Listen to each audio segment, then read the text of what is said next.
Hello hi అండి, నమస్తే. నా పేరు వెంకట్. Welcome back. మా ఊరు సోది సుత్తి లేకుండా మంచి మాటలు కొన్ని, నిజాలు మరిన్ని. ఫస్ట్ ఆఫ్ ఆల్ మంచి మాటలకు వెళ్దామండి. నీ రోజులు మారతాయని నీకే చెప్తే నువ్వే నమ్మనంత నిరాశలో ఉంటే ఇక ఎవరు నీ బ్రతుకుని మార్చేది? కాస్త ఆలోచించు. ఏది జరిగినా మన మంచికే అనుకున్నప్పుడే జీవితంలో ఏ పరిస్థితినైనా సునాయాసంగా తీసుకోగలవు, అలాగే ప్రశాంతంగానూ ఉండగలవు. విశ్వాసంతో ఉండండి. నమ్మకాన్ని ఇంకా ధైర్యాన్ని ఎప్పుడు కూడా కోల్పోకండి. అంతా మంచే జరుగుతుంది. గెలుపు అనేది నీ పుట్టినరోజుకి, నిన్ను పెంచిన వారికి, నువ్వు నడిచిన దారికి, అన్నింటికీ విలువ తెచ్చిపెడుతుంది. అలసిపో, తప్పులేదు. ఆగిపో, తప్పులేదు. కానీ అలాగే ముగిసిపోకు. అర్థమైందనుకుంటా. జీవితంలో కొందరు దెబ్బల వల్ల నొప్పి తీయలేదు, కానీ దారి తెలుస్తుంది. జీవితంలో అన్ని దారులు మూసుకుపోయినప్పుడు నువ్వు సృష్టించుకునే కొత్త మార్గం జీవితాంతం గుర్తుండిపోయే గొప్ప అనుభవం అవుతుంది. మర్చిపోకు. ఇంకా సమయం ఉందిలే అని సమయం చెప్పినా నమ్మకు. మనసుకి కూడా అంత శక్తి ఉండదు ఒకే బాధని ఎక్కువ రోజులు మోసేంత.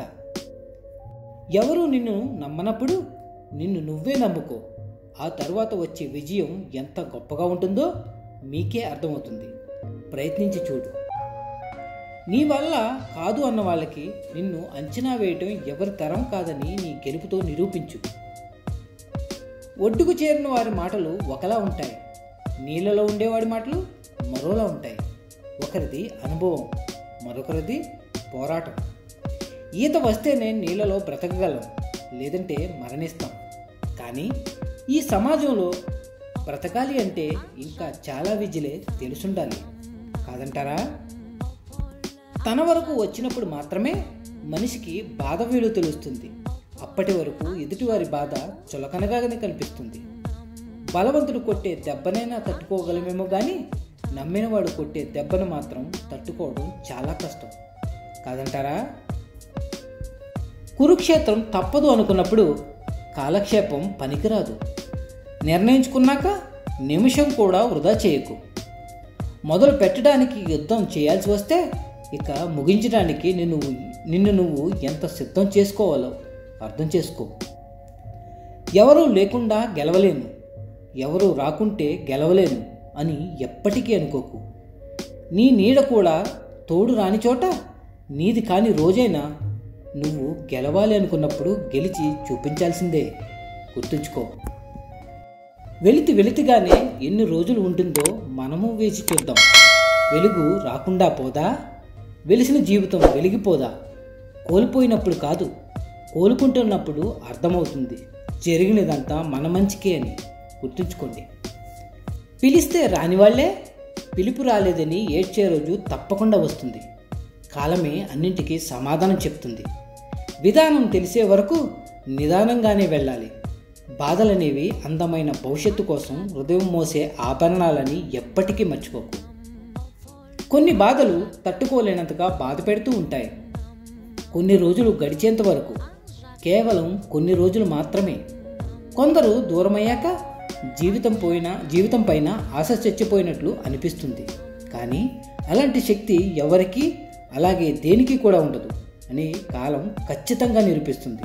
ఎందుకంటే కాలం కన్నా శక్తివంతమైంది మరేదీ ఉండదు కనుక. మనసు బాగోలేనప్పుడు మౌనమే గొప్ప సంగీతం, కాదంటారా? ఒంటరితనాన్ని ఎదుర్కొనే తీరులోనే బ్రతుకు మార్చుకునే విధానం దాగి ఉంటుందని గుర్తించండి. బాధ రగిలి ఏదో ఒకరోజు కసిగా మారుతుంది. ఆ మార్పు మనిషి యొక్క జీవితాన్నే మార్చివేస్తుంది. ఆ మార్పుని జీర్ణించుకోవడం ఏ శత్రువు వల్ల కాదు. కొన్నిసార్లు ఏ దారి లేనట్లే కనిపిస్తుంది, కానీ భయపడకు. ధైర్యంగా నువ్వు వేసే ఒక్కొక్క అడిగే కొత్త మార్గాన్ని సృష్టిస్తుంది. విశ్వాసంతో ఉండండి. ధ్యానం చేస్తే కూడా కలగని మనశ్శాంతి కొందరిని పట్టించుకోకపోతేనే కలుగుతుంది. దుప్పట్లో కన్నీళ్ల దగ్గరే ఆగిపోతే గెలుపు చప్పుట్ల శబ్దం వినగలవా? మరెందుకని ధైర్యంగా ఉండు.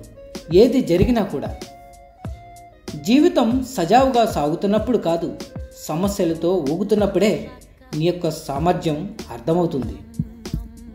ఒక 5,000 అప్పుగా తీసుకుంటే తిరిగి 6,000 కట్టాలి. మళ్ళీ 6,000 కోసం 6గురిని అడగాలి. నిజమే, కొన్నిసార్లు అప్పు తప్పదు. తీసుకున్న అప్పు తీరిస్తే సరే, కొనసాగిస్తే జీవితం చేజారుతుంది. కాలాన్ని వృధాగా గడుపుతూ పోతే గతం అవుతుంది. అదే గెలుచుకుంటూ పోతే చరిత్ర అవుతుంది. నేర్చుకోవడం మర్చిపోనంత వరకు జీవితాన్ని మార్చుకునే అవకాశం మీ చేతుల్లోనే ఉంటుంది. గుర్తుంచుకోండి. విశ్వాసాన్ని ఎప్పుడూ కూడా కోల్పోకండి. అలాగే ధైర్యంగా ఉండండి. ఇక నిజానికి వెళ్తామండి. ఈ రోజుల్లో ఎవరు మనవారు అవ్వలేరు. పెళ్ళి అవ్వకముందు తల్లిదండ్రులు, పెళ్ళి అయ్యాక మొగుడు పిల్లలు తప్పించి. ఎందుకంటే సొంత వాళ్ళే మనల్ని దగ్గరికి తీయనప్పుడు మనతో కలిసిన అలాగే పెరిగిన వాళ్ళు మనల్ని ఎలా దగ్గరికి తీస్తారు? అలాంటి వాళ్ళని ఇగ్నోర్ చేయడం కంటే మనం చేసేది ఏది ఉండదు. నాకు తెలిసి వాళ్ళు ఏమనుకుంటారంటే, దగ్గరకు తీస్తే వాళ్ళ ఆస్తిలో ఎక్కడ వాటా ఇవ్వాలనే భయమేమో. ఏమంటారు? ఏమనుకున్నా సర్వే జన సుఖినో భవంతు. మళ్ళీ వచ్చే వారం కలుద్దాం మరిన్ని మంచి మాటలతో. Signing off Venkat.